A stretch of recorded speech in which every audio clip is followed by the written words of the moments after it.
For years, Western powers have controlled the global financial system, deciding how money moves through major institutions like the IMF. This control has left many African countries, often labelled as Third World, heavily reliant on these financial giants. But change is brewing. Just as BRICS is challenging this old system, Burkina Faso, under President Ibrahim Traore, is also stepping up. Traore is determined to break free from the grip of Western financial institutions and steer his country towards self-reliance. His bold move, launching AZERKA, a groundbreaking financial platform designed to reshape Burkina Faso's economy from the ground up. But what is AZERKA, and why is it such a game-changer for Burkina Faso? To understand the bigger picture, let's rewind to the words of Professor P.L.O. Lumumba, who once made a powerful statement about the IMF and World Bank. According to him, these institutions don't just offer loans, they trap nations in endless cycles of debt. It's a system designed to keep countries dependent, making it nearly impossible for them to escape financial control. And here's the catch. When foreign powers control your economy, they influence your politics. When they influence your politics, they control your leaders. And when they control your leaders, they can even set up military bases, ensuring they have the final say in who runs your country. Professor Lumumba also pointed out how even Africa's own institutions aren't fully independent. The African Development Bank, which was meant to help finance the continent's growth, has 88 shareholders, including the United States,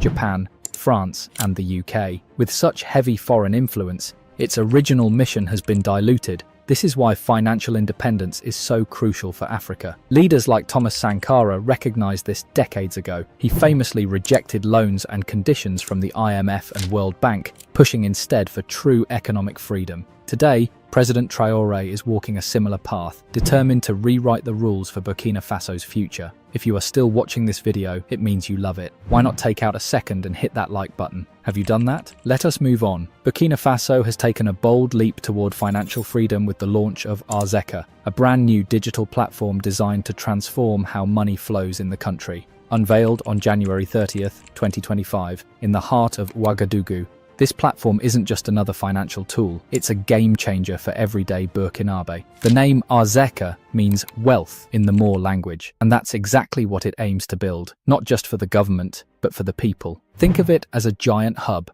where all kinds of payments come together, whether it's taxes, public services, or community funds. Instead of bouncing between different offices or waiting in long lines, citizens can now handle it all in one place. Here's the cool part. AZERKA makes payments super simple. Whether you're using bank cards, mobile money, or direct bank transfers, everything's streamlined. Need to pay your taxes? Done. Want to support the Patriotic Support Fund? Easy. Even setting up your own digital wallet is just a few clicks away, but it doesn't stop there. The platform links up with existing systems like Orange Money, Move Money, Visa, and MasterCard. Whether you prefer using your phone, computer, or even basic USSD codes, AZERKA has you covered. And if you're someone who still likes paying by check or cash, no worries. Those options are available too. What makes AZERKA truly groundbreaking is how it's designed with the people in mind. It's about cutting down on long trips to government offices, slashing wait times, and making sure every citizen, no matter where they live, can easily access public services. It's also a powerful tool for the government to manage funds better, improve transparency, and gather real-time data for smarter decision-making. When the Burkinabe Prime Minister, Rumtalba John Emmanuel Ouedraogo, officially launched the platform, he highlighted how AZERKA isn't just about tech, it's about sovereignty. This isn't a foreign-made system. It's built by Burkinabe for Burkinabe. It's a clear message that the country is ready to stand on its own, crafting homegrown solutions to its own challenges. He emphasized that while the country battles issues like insecurity, it's also seizing moments like this to carve out real independence, one where Burkina Faso controls its resources and its future. To him, AZERKA isn't just a financial platform, it's a symbol of resilience, innovation, and national pride. And perhaps the most exciting part, this platform redefines how public services connect with the people by simplifying processes, increasing transparency, and promoting financial inclusion. AZERKA paves the way for a stronger, more united Burkina Faso. The launch of AZERKA in Burkina Faso isn't just another government project, it's the starting line of a much bigger journey. Prime Minister John Emmanuel Ouedraogo made it clear. This platform is a major step forward, but its true power lies in how the Burkinabe people choose to use it. He urged citizens and financial administrators alike to embrace AZERKA as more than just a tool. It's a key part of the country's mission to build a stronger, more independent economy. The government is all in on making sure AZERKA succeeds. The Prime Minister emphasized that the path to a new Burkina Faso requires everyone to pitch in, rethink old habits, and fully commit to this new financial system. For him, AZERKA isn't just a digital platform, it's part of a larger revolution in how the country manages its money. Bruno Raymond Barmouni, the Director General of the Treasury and Public Accounting, echoed this message. He highlighted that AZERKA was entirely designed by Burkina Faso's own public administration and is available to everyone, everywhere in the country. This wasn't something handed down by foreign consultants. It's homegrown, tailored to meet Burkina Faso's unique needs. So, what exactly makes AZERKA so special? Well, it's way more than a simple banking app. At its core, AZERKA is an entire financial ecosystem designed to streamline payments, cut down on corruption, and ensure that money flows where it's supposed to, into the hands of the people and the development of the country. One of its biggest game changers, total transparency. Every single transaction made through AZERKA is traceable, leaving no room for shady dealings or hidden cash movements. This is a major blow to corruption and a huge step toward financial accountability. With AZERKA, there's nowhere for stolen money to hide. But it's not just about keeping an eye on the books. AZERKA also makes life easier for everyday Burkinabe. It's fully integrated with popular mobile money services like Orange Money and Move Money, meaning people can pay bills, taxes, or even send money without ever stepping foot in a government office. Whether you're in the bustling streets of Ouagadougou or a remote village miles away, AZERKA brings financial services right to your fingertips. This is a big deal, especially for people in rural areas who often struggle to access basic banking services. Now, with just a phone, they can handle transactions that used to require long, costly trips into the city. But President Ibrahim Traore isn't stopping there. AZERKA is just one piece of a much bigger plan to break Burkina Faso free from decades of financial control rooted in colonial history. To fully understand why this matters, you need to know a bit about the complex relationship between Francophone Africa and France. Even though colonialism officially ended decades ago, its influence still lingers, especially in money matters. Back in 1954, France introduced the CFA franc, a currency for its African colonies. While independence movements swept through the continent, the CFA franc stayed put, keeping France's hand firmly on the financial levers of its former colonies. France maintained control over the currency's value, interest rates, and overall monetary policy. Francophone African countries weren't allowed to print their own money or adjust financial policies without Paris giving the green light. Even worse, they were forced to deposit 100% of their foreign reserves in France's central bank. Although that number eventually dropped to 70% and now sits at 50%, half of these nations' reserves are still locked away in France. And unlike many African countries with their own central banks, Francophone countries have none. Instead, they rely on the Central Bank of West African States, an institution heavily influenced by the French banking system. This setup has made it nearly impossible for these countries to control their own economic destinies. General Abdourahmane Tiani once said, "Money is a sign of sovereignty," and for decades, Francophone Africa has been stripped of that sovereignty. This is where President Traore's vision takes a bold turn. Determined to break the cycle, he's spearheading the creation of a Treasury Deposit Bank, a national financial institution that will give Burkina Faso full control over its monetary system. Burkina Faso is making bold moves to take control of its financial future, and one of the biggest game changers is the creation of the Treasury Deposit Bank. This isn't just another bank, it's a tool that gives the country the power to handle its own money without needing approval from the Central Bank of West African States. And guess what? That also means cutting out the influence France has had over Burkina Faso's financial decisions for decades. This is a major step toward ditching the CFA franc, the currency that's been a symbol of France's hold over many West African countries. With the Treasury Deposit Bank in place, Burkina Faso can finally start planning a smooth switch from the CFA franc to its own national currency. But here's a question. Why is President Ibrahim Traore so determined to break away from the Western financial system? What's so bad about it that Burkina Faso feels the need to step out? To get this, let's take a closer look at the bigger picture. The Western financial system has been around for a long time, shaping how countries trade, borrow, and grow. But here's the thing. This system doesn't play fair. If it did, rising global powers like China and Russia wouldn't be pushing so hard to leave it behind. For years, countries in the global south, places like Africa, Asia, and parts of Latin America, have operated under a financial system controlled by the West.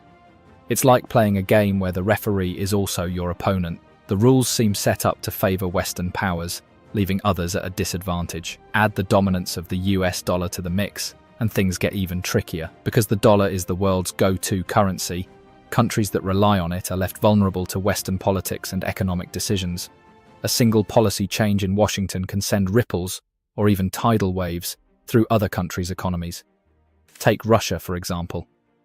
When Russia annexed Crimea in 2014, the West hit it with heavy economic sanctions. In 2022, after the invasion of Ukraine, the sanctions got even harsher. Russia was basically cut off from the global financial system.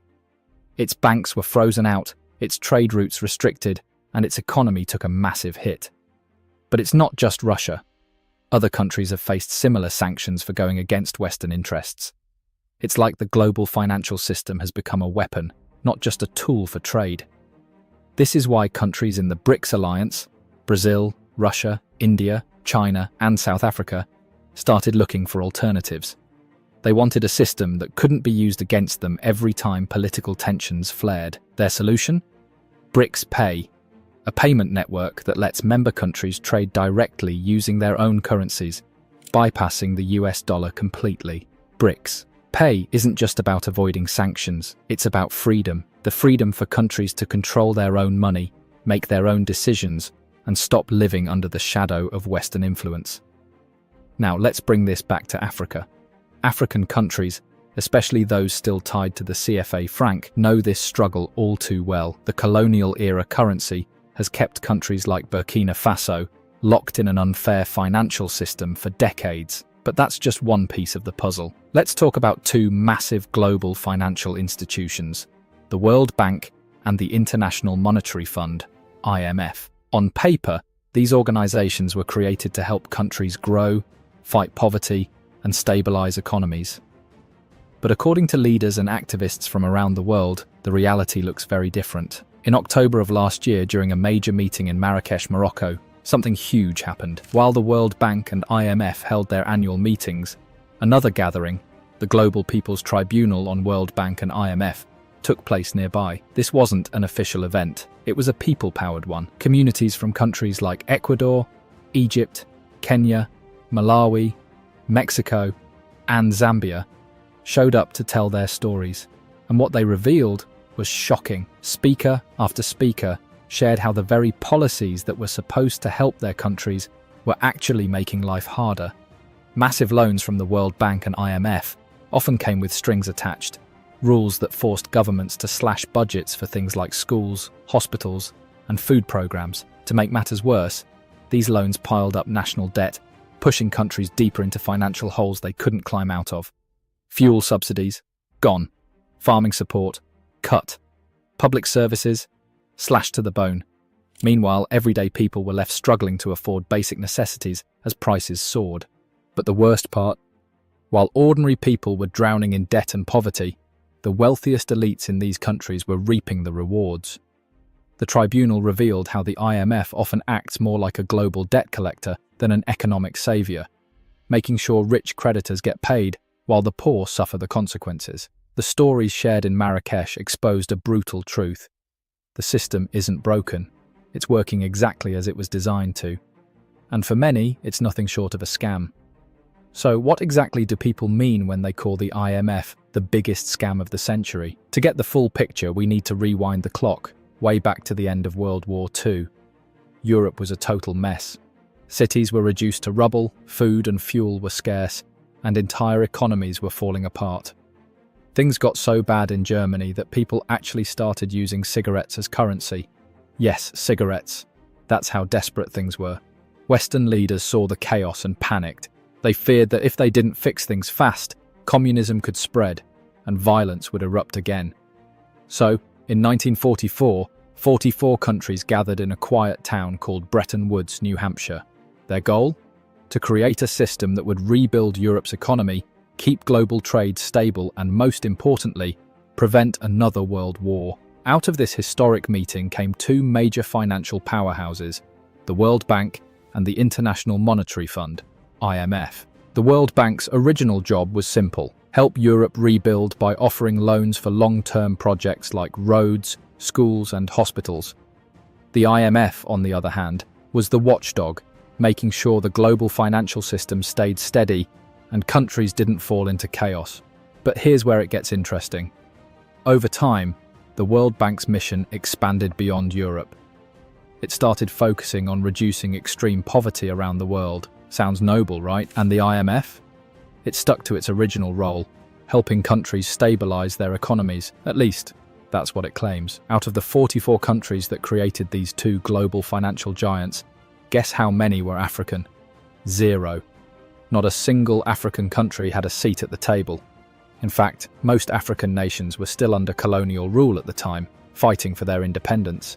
So, when the rules of this global financial system were being written, Africa wasn't even in the room. And that's not just a historical footnote, it's the root of the problem. You see, because African countries weren't represented, every policy, every rule, and every financial strategy crafted during that meeting was designed to benefit the West. Think of it like joining a game where the players who made the rules also happen to be your opponents. The West has always wanted Africa to remain dependent. Why? Because a dependent Africa means easy access to its resources: oil, minerals, crops, you name it. And the World Bank and IMF became tools to make sure that dependency stayed intact through something called Structural Adjustment Programs, SAPs. These programs, rolled out mainly in the 1980s and 1990s, came with a brutal deal. If an African country needed a loan, it had to follow strict conditions: cut government spending, privatize state-run businesses, remove subsidies, and open markets to foreign investors. On paper, these policies were supposed to help struggling economies grow, but in reality, they made things worse. Schools closed because there wasn't enough funding. Hospitals lost crucial resources. Food and fuel prices skyrocketed after subsidies were slashed.